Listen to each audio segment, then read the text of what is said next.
Bien, pues retomemos entonces de donde nos quedamos, que era la parte de no se haga lo que yo quiero, sino lo que quieres tú. Proseguimos entonces ahora a un momento en el cual ha terminado ya la oración en el huerto, bajan, están en la parte baja de la montaña, justamente en el huerto de los olivos, y entonces llegan a aprender a Jesús. Ese momento encuentra entonces esta gente que va a detenerlo, que además nos indican las escrituras que era un gran grupo de guardias, soldados romanos que iban a aprender a Jesús. Llama la atención cómo es que siendo Jesús una persona tranquila, que se ha presentado en diferentes lugares de la ciudad, en diferentes zonas de Palestina. Él ha estado presentándose, ha estado dando sus enseñanzas, haciendo sus milagros. Es una persona tranquila, pacífica. Llama la atención cómo es que llega todo un operativo de Estado a detenerlo.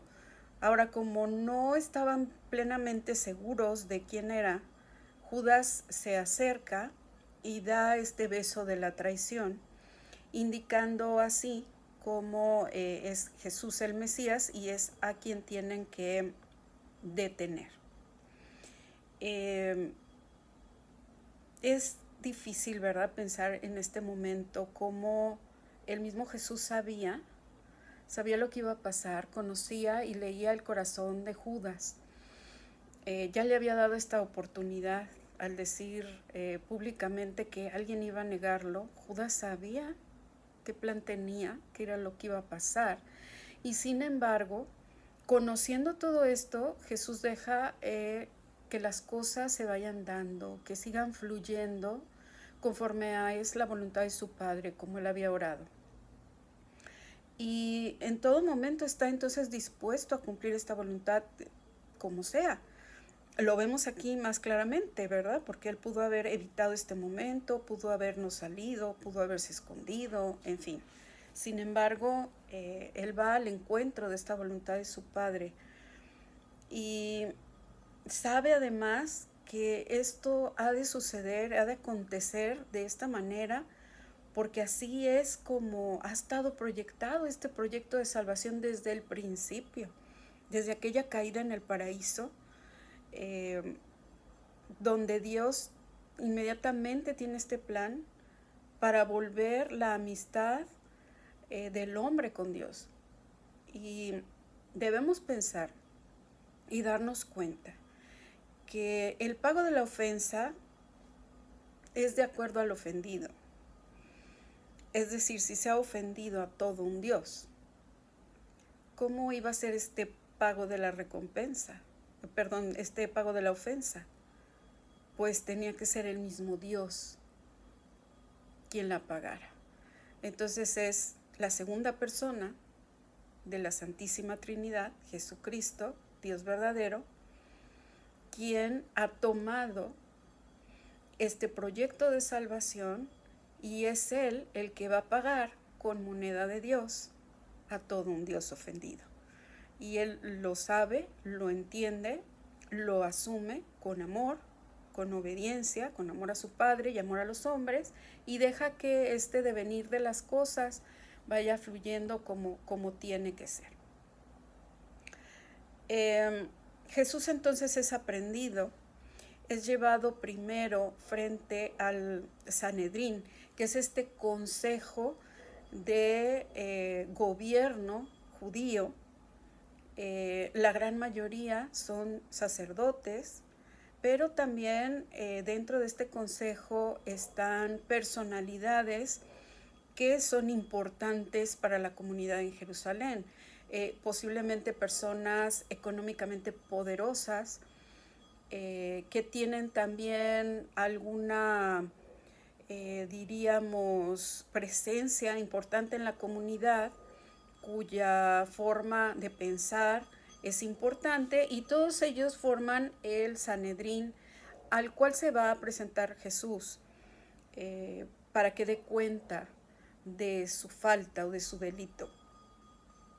Aquí también hay que hacer un paréntesis histórico. Recordemos que el pueblo judío en este momento está bajo la dominación romana, y son los romanos los que realmente tienen el poder, son los que pueden juzgar y son los que pueden llevar a cabo propiamente la justicia.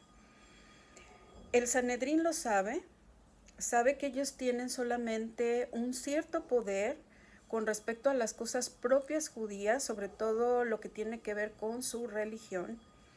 Pero, por ejemplo, ellos no pueden determinar un delito que lleve a una pena de muerte. Solamente los romanos son los que podrían en un momento dado decidir si era posible una pena de muerte.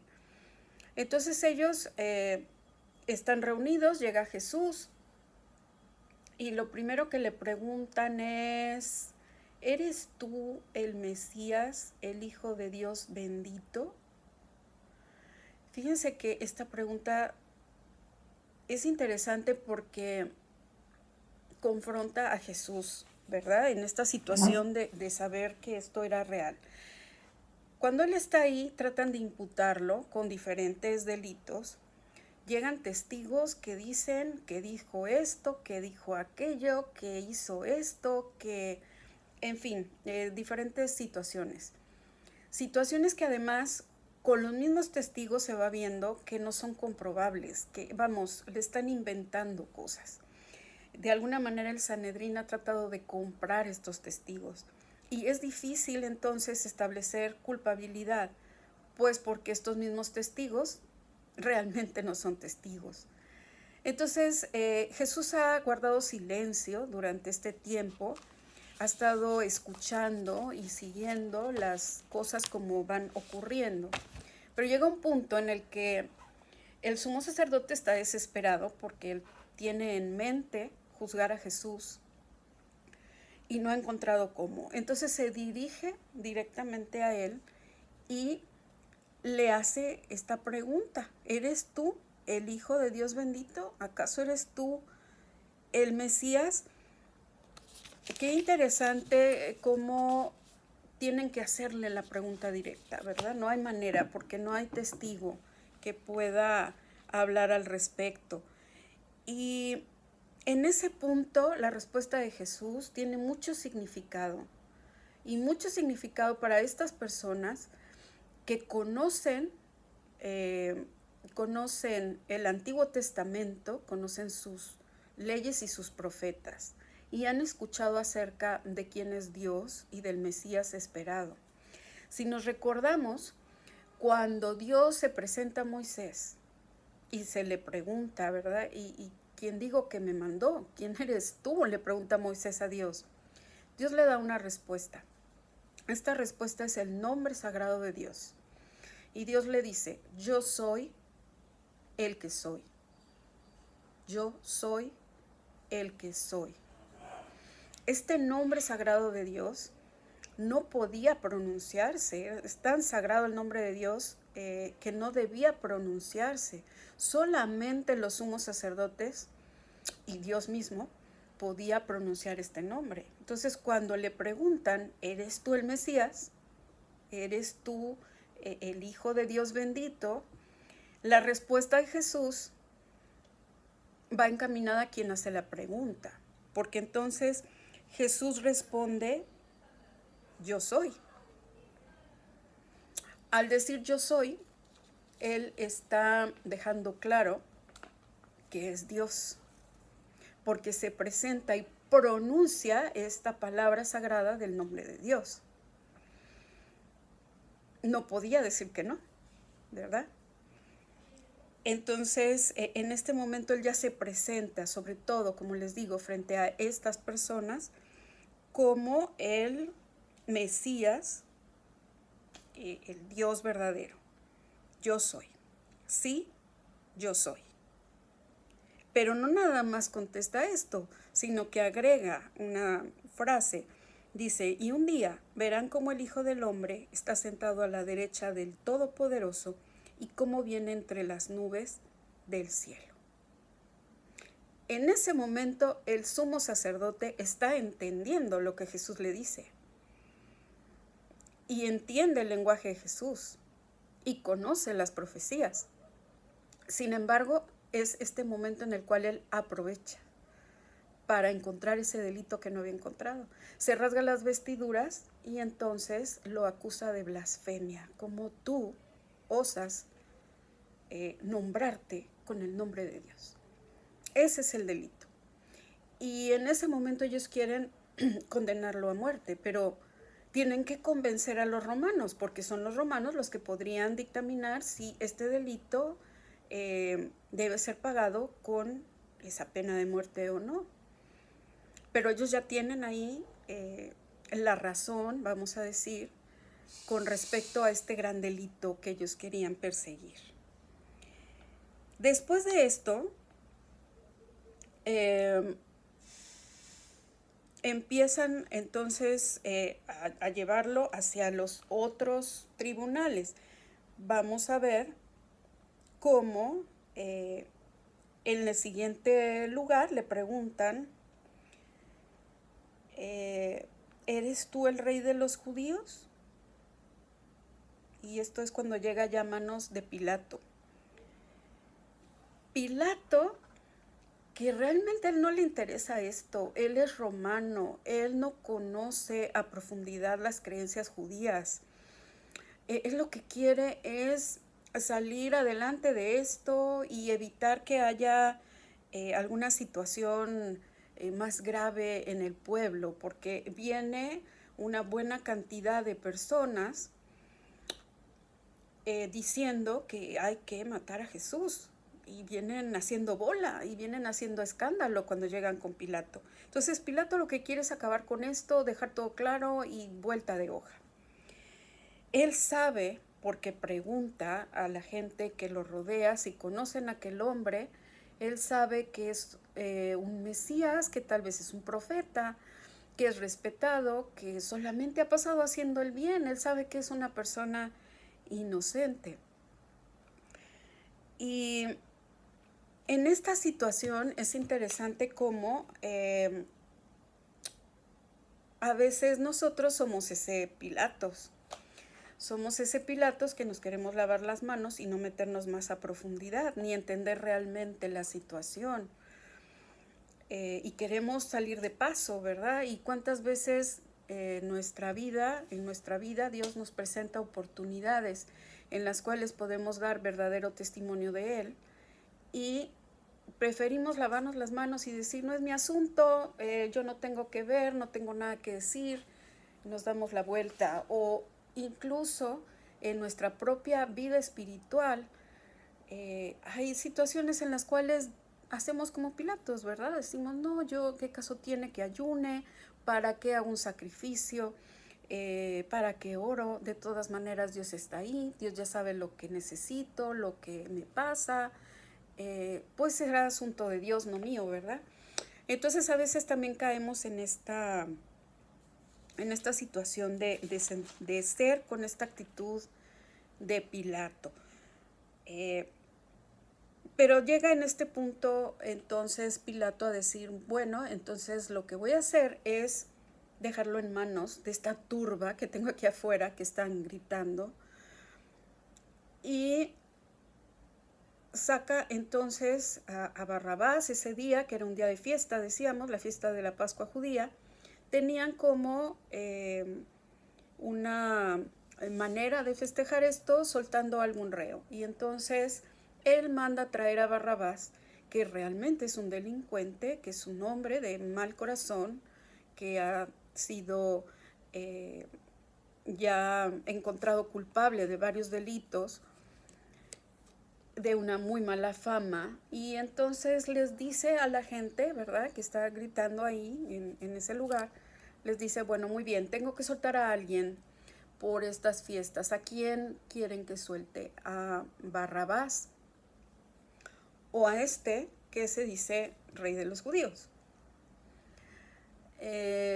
Fíjense, Barrabás, el nombre de Barrabás significa bar el hijo, y Abba, que significa papá. Entonces, Barrabás significa el hijo del padre. Sería alguna manera en la cual queda representada la humanidad completa como hijos de Dios, pero esclavos de nuestros delitos, de nuestros pecados. Y por otro lado está el Hijo del Hombre, al que se le llama el Hijo del Hombre por el profeta Daniel, todo un Dios hecho hombre, que no tiene absolutamente ninguna culpa, ningún pecado, y se ponen los dos para que el pueblo decida. Todos sabemos que finalmente piden que suelten a Barrabás, y Jesús entonces es encontrado culpable.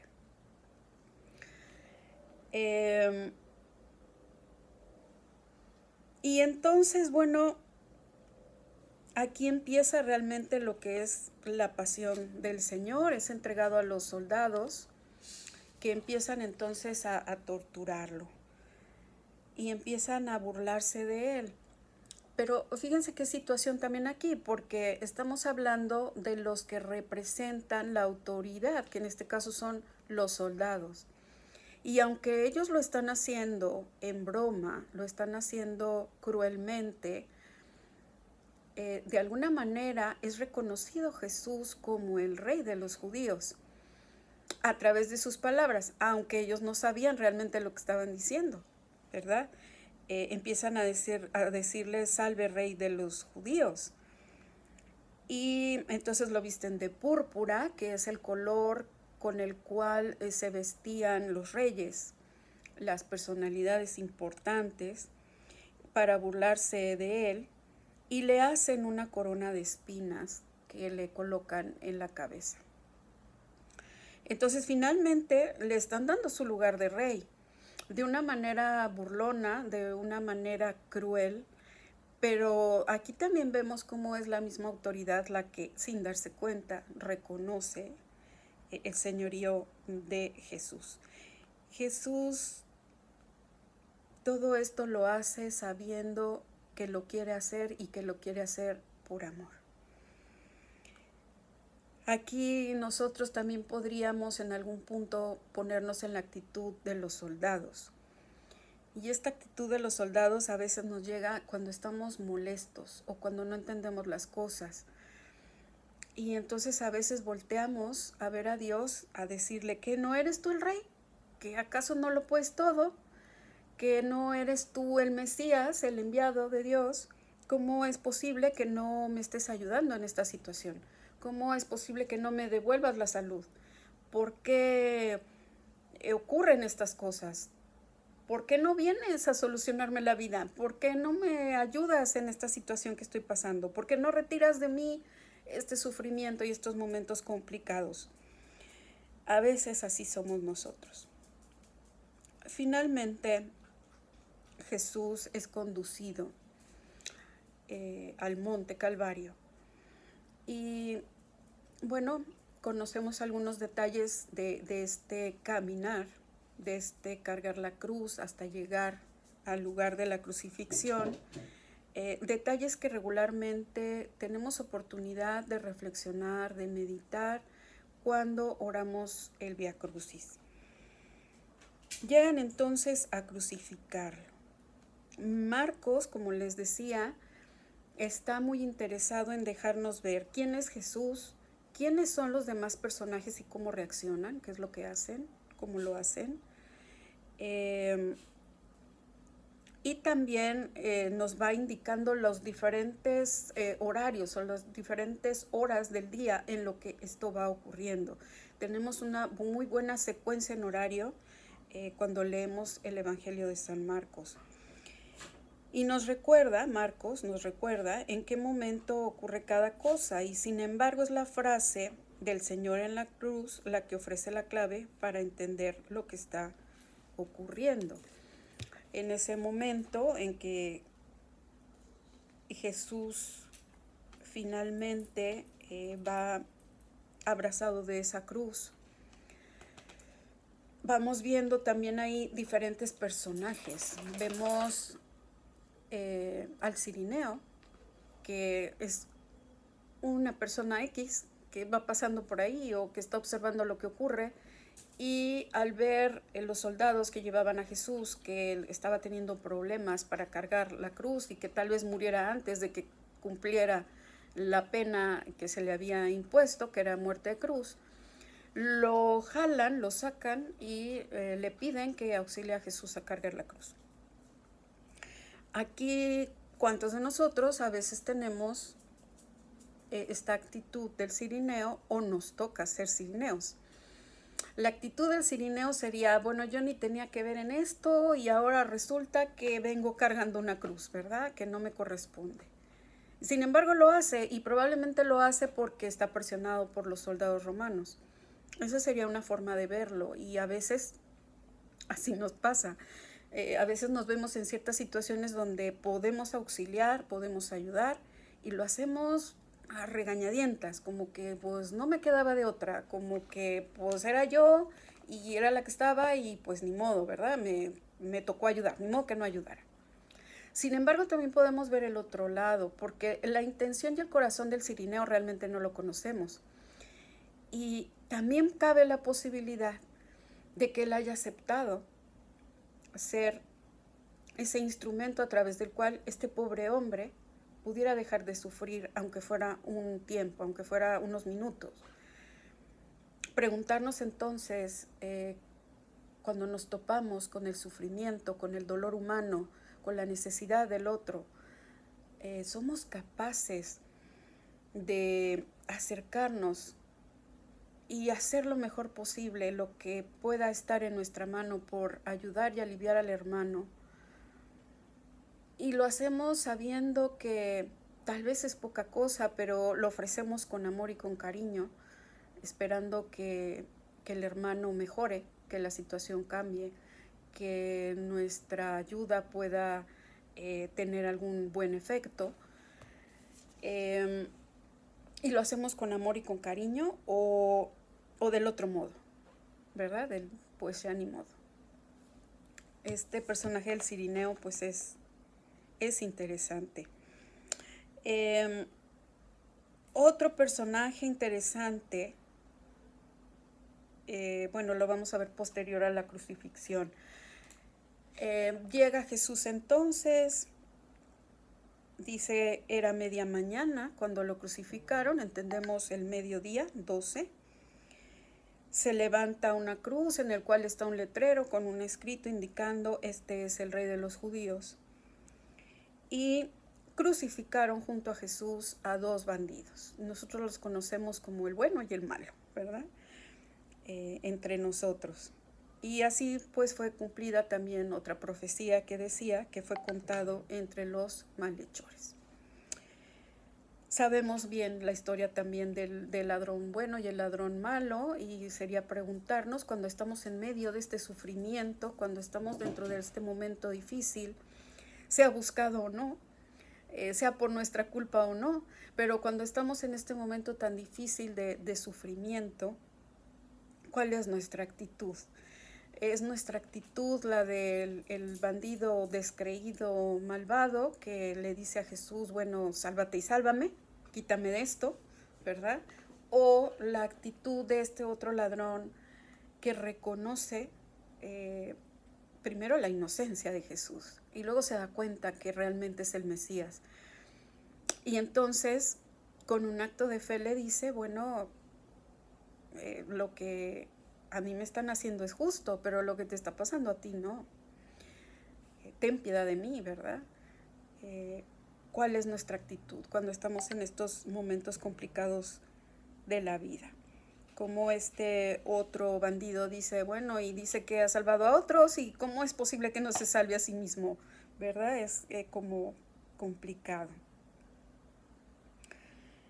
Finalmente Jesús es levantado en la cruz también para cumplir otra profecía, que al levantarse el madero, todo será traído a él. Hablan de esta atracción por el amor y la entrega de Jesús.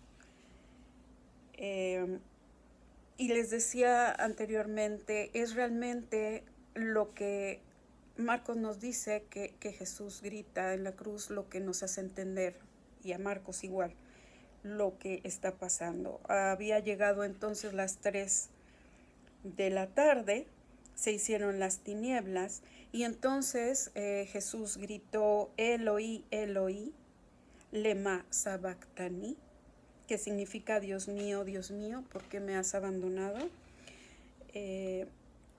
Un salmo muy hermoso en el cual un hombre que está sufriendo habla con Dios y le dice este momento tan difícil, cómo se siente solo, cómo se siente angustiado, cómo ve la situación difícil. Pero este salmo termina reconociendo el amor de Dios, la grandeza de Dios, y cómo es solo Dios quien nos puede dar a veces la ayuda que necesitamos. Entonces Jesús, dando un fuerte grito, expira. Este grito, algunos teólogos lo explican como este grito de Dios mío, hablando a su Padre, ¿verdad? Dios mío, ¿cómo es posible que esta humanidad sea tan ingrata?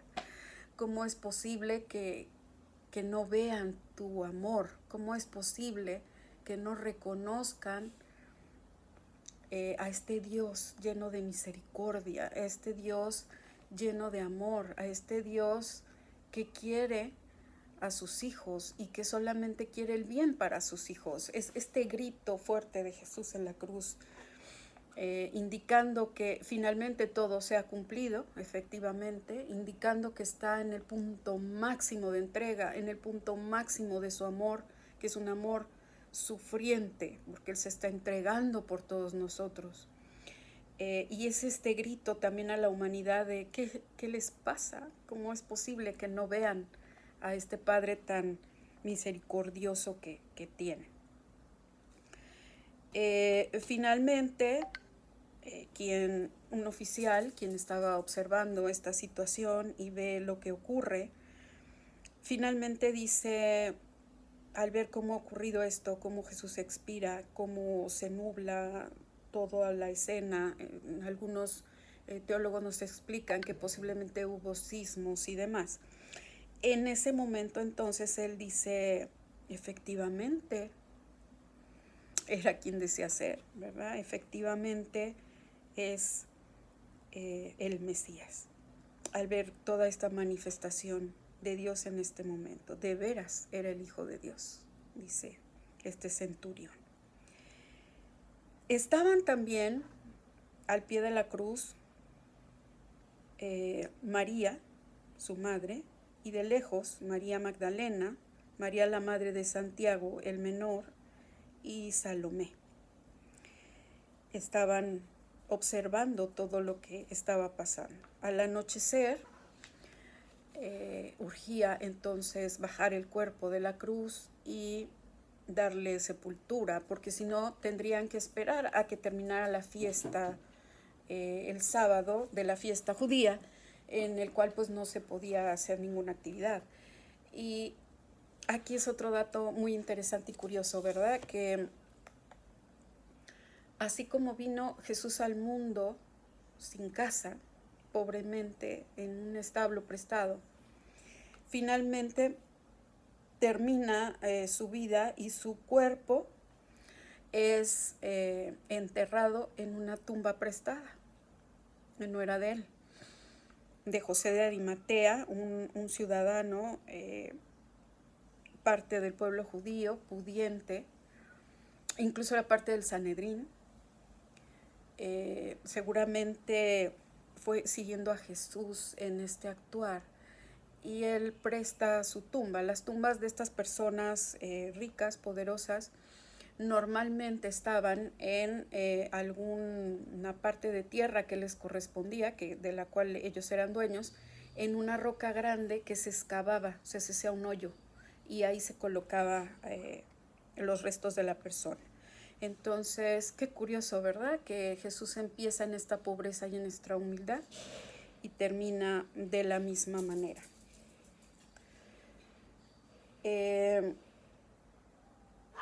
Aquí termina entonces la narración de la pasión y muerte según San Marcos, Y vamos a pensar en todos estos personajes, en estas actitudes, en esta humanidad y pensemos, ¿dónde me encuentro yo? ¿Quién soy yo? ¿Con quién me identifico? ¿Con quién ahora y con quién ayer? ¿Y con quién antier? Y pensemos también entonces qué nos llevamos de estas reflexiones. Seguramente ustedes ya han sacado algo especial que Dios ha querido dejar en su corazón, que sea muy valioso. Sin embargo, hay dos cosas que sería importante quedarnos con ellas en nuestro corazón. La primera, Jesús no ve las apariencias, Jesús ve los corazones. Cuando Él es recibido en Jerusalén, con gritos y las palmas y todo esto, como un gran personaje, como todo un rey, Jesús no se deja impresionar por todo eso, es que es la apariencia. Esa gente que en ese momento, siguiendo unos a otros sin entender lo que pasaba, hacen esta manifestación exterior. Pero realmente en su corazón no observan a Jesús, no lo siguen, no quieren imitarlo, no entienden la verdad que Él ha traído a todos nosotros. Jesús no ve ese exterior, Jesús ve el interior. Y también en el momento de su crucifixión, en este grado máximo de sufrimiento, de dolor, a veces de soledad extrema, de angustia, tampoco ve las apariencias. Él sigue viendo el corazón. Así es, Él puede ver el corazón de este buen ladrón, Él puede ver el hermoso y purísimo corazón de su Madre Santísima, puede ver el corazón de su discípulo Juan, puede ver el corazón del Cirineo, puede ver el corazón de todas las personas, y realmente es en lo que Él se fija. Incluso no se fija tanto en el pecado, sino en el pecador y en nuestro corazón, en cómo nosotros somos capaces de reconocerlo a Él como nuestro Dios y Señor, y cómo podemos arrepentirnos por haber fallado en diferentes ocasiones. Dios siempre está dispuesto a amar. Dios siempre está dispuesto a amar.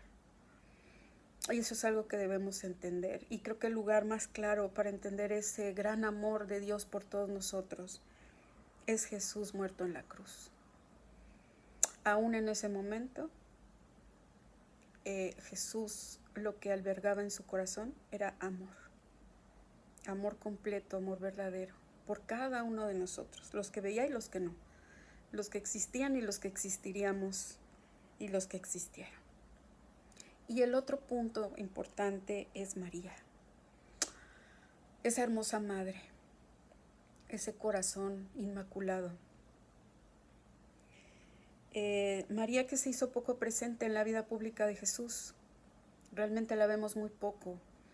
La vemos en las bodas de Canaán y la vemos aquel día que va a visitar a Jesús y que aparentemente Jesús responde de una manera no muy cariñosa, ¿verdad? Cuando dice esa mujer, refiriéndose a ella, son esas pocas veces en que la vemos, pero la vemos presente en los dos momentos más importantes de esta obra salvadora de Dios a través de Jesús, en el sí, en el fiat y en el nacimiento de Jesús, y la vemos ahora al pie de la cruz, terminando, acompañando a Jesús en esta obra salvadora. ¿Qué dolor sería más grande?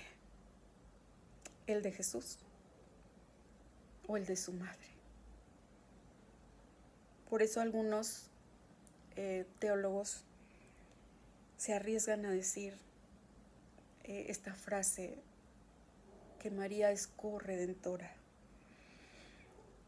Si entendemos que María en la cruz, viendo cómo han matado a su hijo, y podríamos decir, siendo honestos, cómo hemos matado a Jesús de diferentes maneras, cómo hemos puesto el clavo, hemos clavado la espina en diferentes situaciones cuando hemos sido presas del pecado,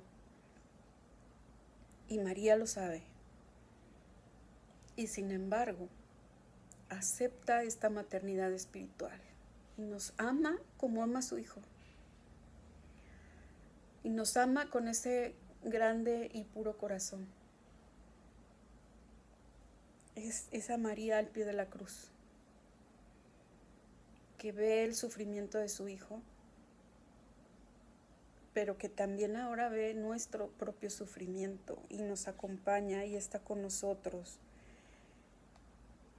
Es esa madre que conoce muy bien el dolor humano, porque lo ha experimentado. Es esa madre que está para nosotros. Es esa Madre María de Guadalupe que ha venido y nos ha dicho que no estoy yo aquí, que soy tu madre, que no he visto cómo a veces no aceptas a mi hijo, cómo no lo amas, cómo a veces lo ignoras, y sin embargo yo te amo con amor de madre y quiero que vengas. Quiero que vengas para que yo te ame y te muestre a mi hijo, y con mi hijo pueda salvarte y pueda ser feliz. ¡Qué barbaridad! ¡Qué madre tan hermosa! ¡Qué regalo tan hermoso nos dejó Jesús! Obviamente, esa posibilidad de salvación es el liberarnos del pecado, es el haberse hecho esclavo de nuestros pecados para que nosotros pudiéramos ser libres de ellos a través de Jesús. Maravilloso, pero también nos ha dejado una madre que nos acompaña, que nos guía, que nos ama, que nos entiende y que también nos perdona. Y nos perdona en el amor de Jesús. Entonces, pensemos en todas estas cosas y pidámosle al Señor que nos permita entender el grande amor que nos tiene, que nos permita sentir en nuestro corazón lo importantes que hemos sido para Él, tanto que ha entregado su vida por nosotros. Pidámosle a la Virgen María que nos arrope, que nos ponga en el cruce de su manto y que con esa paciencia y con ese amor de madre nos vaya mostrando a su Hijo Jesús y nos vaya ayudando a modelar en mi corazón el corazón de Jesús, para que podamos sentirnos realmente amados por Dios y en ese amor podamos entonces amar a todos los demás. Pidamos esto de corazón, pidamos esto con fe, porque como dice Jesús a su Padre, tú todo lo puedes, pero que no se haga lo que yo quiero, sino lo que tú quieres. Que así sea. En el nombre del Padre, del Hijo y del Espíritu Santo. Amén. Nos vemos pronto.